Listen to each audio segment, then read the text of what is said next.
Hello friends, welcome back to my channel. My name is Ingrid and this is Ingrid Reads a Lot.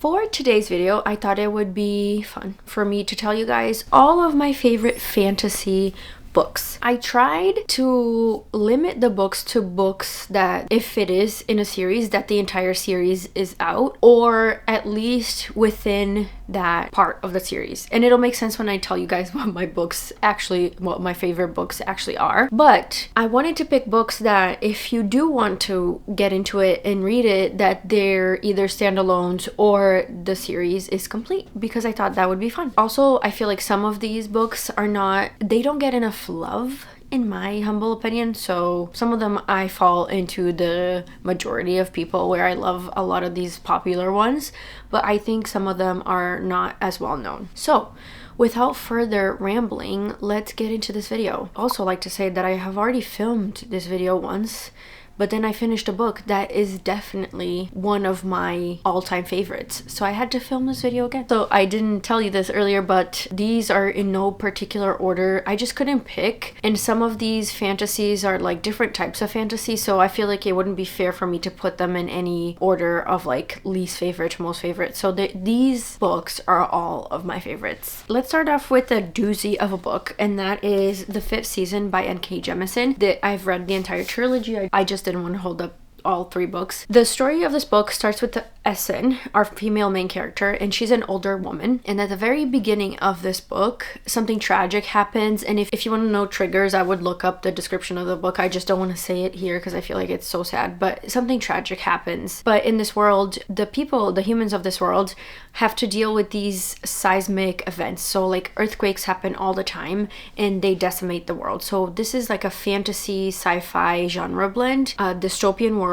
Some of the people, including Essen, one of our main characters, are called Erogeny, and she can control and manipulate these seismic events.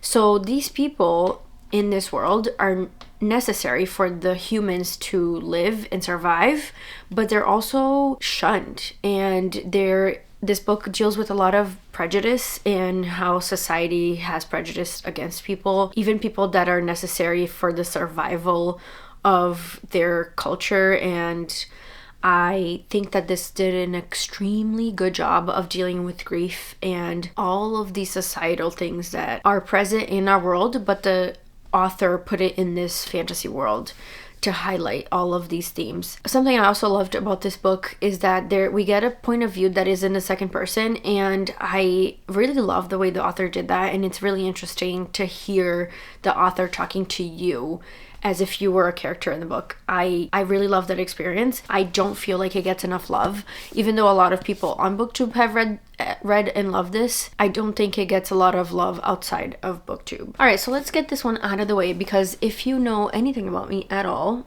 oh my gosh, there's something in my...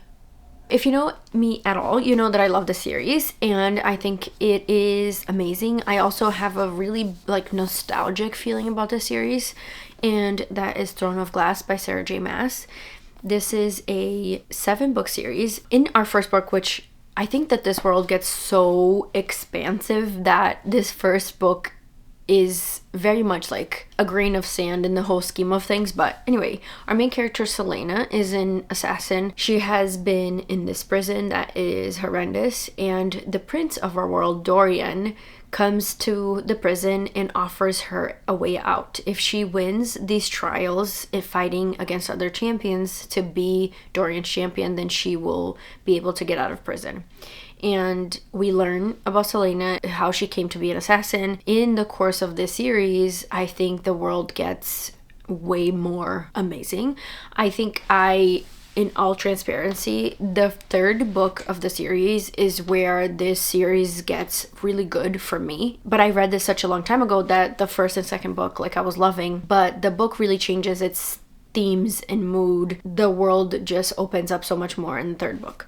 If you haven't read it, which I'm sure you have at least heard of it, because this is all over social media and book talk and BookTube, but I would be lying if I didn't say that it was in my top fantasy series. I just love it. All right, let's talk about something more fun that is still considered fantasy, but it's one of my favorites because it has such a good whimsical feeling, and that is The House in Cerulean Sea by TJ Klune. I have recently read Somewhere Beyond the Sea also, which is the continuation of this. If you haven't heard about this, which I'm sure you have, one of our main characters in this book, his name is Linus, and he works for extremely upper management. I love the names of the government officials in this novel, but he works for this government agency that oversees orphanages that place magical children to be watched when they don't have parents. And Linus is sent to investigate this one particular orphanage and what the caretaker is doing with these children. His name is Arthur, and we follow Linus' point of view in this book as he gets to meet Arthur and the children. And I think the highlight of this book is definitely the children. We have all these magical children kind of learning about the world and having that like curiosity, but also having to deal with a lot of prejudice because they are in fact magical. We also have queer representation in this book. Arthur is a queer man, and I absolutely ate this up. I think in the midst of reading so much heavy fantasy and difficult world building, it's nice to get one that is not so much so, and you're just in it for the good vibes, you know? So this is definitely one of my favorites. I definitely want to reread this. Another one that has an amazing world is City of Brass by S.A. Chakraborty, and this is part of the Daevabad trilogy. This trilogy starts out with our main character Nari. She lives in Cairo in the 18th century, and Nari is just trying to survive.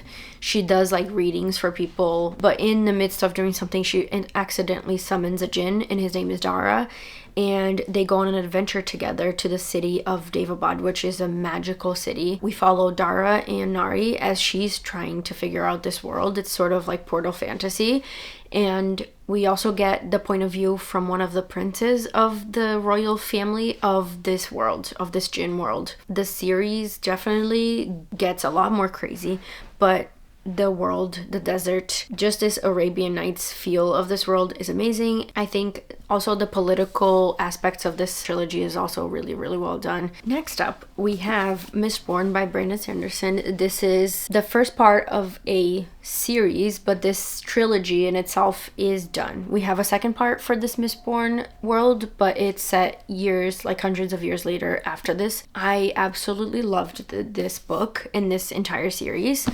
In this book, we meet Vin, who is a Scot. The Scot in this world are just lower class people that live in poverty, and Vin is a street urchin. She just kind of runs around trying to survive. Vin discovers that she has the power of allomancy, which in this world is how powerful people kind of stay in power, because they're able to burn metals. In these metals, they can do different things. So a different metal will do different things. Vin meets Kelsier, who is one of these allomancers, and he is able to burn more than one metal, which is very unique and definitely gives the person more power, obviously. Vin and Kelsier get together with a group of people to sort of overthrow the Lord Ruler of this world and make the world a better place for everyone in it. Absolutely adore this book. This first book actually crushed me in a good way because it sets up the rest of the series really, really well. And as you get to know Vin and what she decides to do, I think, I don't know. I just love Brandon Sanderson's writing and his storytelling. I think he is definitely one of the best fantasy authors that we have currently. I might be a little biased because I feel like I like everything I read from him, so I can't like once I get to like 4 or 5 books that I loved by the same author, I'm like, okay, auto buy for sure. But this book, this series in particular, I think is a very good starting point if you want to get into the Cosmere, because it is very contained and easy to follow, I guess I would say. Very readable. But yes, I loved Mistborn. Okay, so a series that I feel like doesn't get enough love, and it's an older series for sure, is the Queens of Renthia series. The first book is The Queen of Blood by Sarah Beth Durst. We follow our main character, Delena, I think is her name. She lives in a small village, and in this world, I think the coolest part of this book is the setting. These people live in this forest, in these tree houses, and it's described like so lush and amazing. But basically, in this world, the queen is the one that controls the spirits of the forest. And these spirits can be very malevolent forces, and so the world does need a queen to sort of keep everything together and keep people safe, because once the spirits get out of hand, a lot of people end up getting hurt. And in the very beginning of this book, Delena enters a trial to become a queen. I think this is a 4-book series, but we follow Delena, and I think the very cool and unique part of this book at the time I read it, because remember, I read this a really long time ago, but at the time I read it, I was so pleasantly surprised that our main character isn't the best and most powerful person in this group of women that are trying to become queen. She actually doesn't have like extraordinary power. Like this book shies away from that chosen one trope and really hammers on the fact that you make your own destiny, and determination is what can get you places that you want to be. And I ate this up, honestly. I think it is such a good, underrated. I do think this first book is YA, but I honestly, I think the world building is amazing. If you haven't read this, you really should check this out. It's so good. Okay, and then the next one I have to talk about is sort of controversial because I'll explain. Is Ship of Magic by Robin Hobb, and this is book 1 in the Live Ship Traders trilogy. Wow, say that 5 times fast. But I'm gonna drop this because it's chunky. This series is part of the bigger realm of the Elderling series by this author. People that love the entire series swear by the fact that you cannot read them out of order, like you have to read the entire world for it to make sense. I have also watched other people say that you could read the Live Ship Traders by itself if it interests you.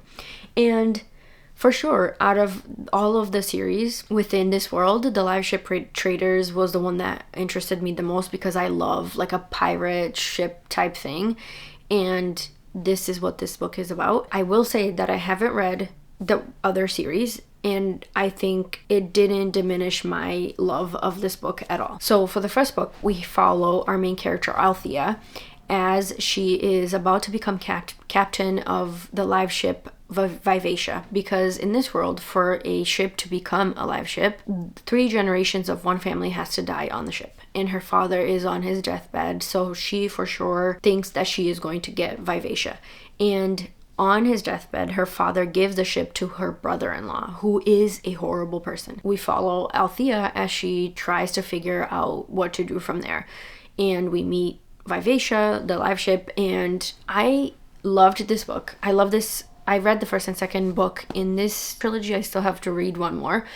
But I think what Robin Hobb does really well is characters. And you just get to know these characters in such a deep level. And you care for them so much that the magic sort of part of this book isn't really the main focus, in my opinion. But I love this. I love this book. And I love the live ships. And I think that it was done so well. Yeah, if that interests you, I don't think you really need to read the entire realm of the Elderling, and people don't come for me that love that series, please. Okay, let's talk about The Doll Makers by Lynn Buchanan. This I read because I got it as an ARC last year, and it is amazing. I think I was so pleasantly surprised by this book, and I'm gonna put it down. Basically, in this book, we have our main character, Cheyenne, and she is an apprentice doll maker. And in this world, there are 2 different types of doll makers. One that makes dolls for like children, for people to buy because they're so beautiful and whatnot. And then they also make dolls to be like sort of security, because there are shods, these little monsters in this world that kill people. And these dolls are the ones that protect humanity. Cheyenne has always wanted to be a doll maker that makes these protector dolls, but when she, at the very beginning of this book, it's not a spoiler, when she is doing her test to become a full-fledged doll maker, they tell her that her dolls are too pretty to be the protectors, and she absolutely loses her mind. And a big part of this book is you following Cheyenne as she makes bad decision after bad decision. And yeah, the world in itself is what really kept me reading this book, because I really disliked our main character for half of this book. But if you can get past that and you want to read an amazing world, I encourage you to read this book, because the author does a really good job redeeming the character, and at the end obviously you understand why she made the decisions that she made, but it's hard to get through because she is very much a self-centered young girl in this, and you get really annoyed with her. But the world is amazing, and technically this is a standalone. I think it just says a novel from the Fallen Peaks, which I think the author will definitely write more novels in this world, and I'm excited for that because that's what got me in this book. It wasn't so much the character. So good. So good. I can't wait to get more in this world. And then last but not least, the book that made me refilm this video is The Sword of Kaigen by M.L. Wong. I finished this yesterday. Got it on Kindle Unlimited. That's why I don't have a copy to hold it up for you guys. But read this because I got her other book, which is Blood Over Bright Haven. But I knew that she had this other book that people also loved, and I decided to read this, and boy did I get into it. So I will say that this book took me a little bit to get it used to get into. The first like 100 pages or so is a lot of world building, and this book is definitely like Japanese lore, and so the different words and different ways that the author used to describe these characters and the families is sort of difficult, but I encourage you to just go with it. It'll make sense in the end, but it's so good. It is so good. So we follow Mamoru, and he is a young boy. I think he's 14 in the beginning of this book, and he lives in this world where part of this world, in this small village, they're called the Sword of Kaigen. They're a warrior race, and the families are raised from generations to be warriors, and they've always been supported by the emperor because they're the first line of defense if their country is getting invaded. And so all of these families are raised to be warriors, and the boys go to like a warrior academy. We follow Mamoru as he gets to learn that the world is not what he thinks it is, and we also get a point of view from his mom, Misaki, who is a housewife. She has 4 children, but in her past life, she was also a warrior. And this book, at the current time, this world doesn't allow for women to be fighters. And so she put all of that away to be a mom. And the magic system in this world is elemental magic, and it's very similar to The Last Airbender. Like, different people can do different types of elements. Like, this family is able to move water. But yeah, this book wrecked me in a way that you will not understand, because I was not expecting the thing that happens to happen. Like, I had no idea. I was never spoiled for this, and so when it does happen, I was wrecked, like literally wrecked. And this book is about grief, but it is also about like, what do you do after? How do you put yourself back together? I love this, but again, I caution you, if you are not ready to cry, then maybe put this off. But I do think that this is really well done, and a plus is that it is a standalone, and it's set within a bigger world, but it is not difficult to follow sort of like what happens, because I don't know, I haven't read her other books in that world, but I don't think there's any character crossover or anything. But I did hear, because obviously after I read this, I watched every video I could of this book, but I did hear someone say that the author has pulled the other books set in this world because she doesn't feel like they're up to her standards. So I don't think you could read it even if you wanted to. But anyway, I think that is it for this video. I hope that you enjoy learning about all of my favorite fantasy books, and let me know in the comments, what is your favorite fantasy? Because I have been in such a big fantasy kick this year. Anyway, I will see you guys on the next one. Goodbye.